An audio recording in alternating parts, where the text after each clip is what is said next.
পেঁয়াজু রমজানের একটি অন্যতম ইফতারি। পেঁয়াজু বানাতে নিয়ে নিব ডাল। এখানে খেসারির ডাল নিয়ে নিয়েছি। এরপর দিয়ে দিব কাঁচামরিচ, থেতু করা পেঁয়াজ, এরপর দিয়ে দিব পেঁয়াজ কুচি, স্বাদ মতো লবণ দিয়ে পেঁয়াজ কুচিগুলা চটকিয়ে নিব। এরপর দিয়ে দিব আদা রসুন বাটা, হলুদ, মরিচ,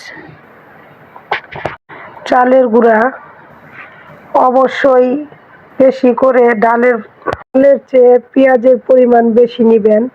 কিছু পেঁয়াজ থেতু করে দিবেন, এতে পেঁয়াজের টেস্ট বেড়ে যাবে, খেতে ভালো লাগবে।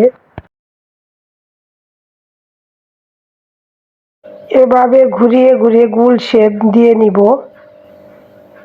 অবশ্যই হাই হিট গরম তৈলে দিয়ে দিবেন,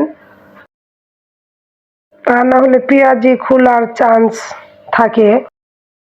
এবার চেপে চেপে পেঁয়াজুর শেপ দিয়ে নিব। এক পিঠ হয়ে গেলে অপর পিঠ উল্টিয়ে দিব।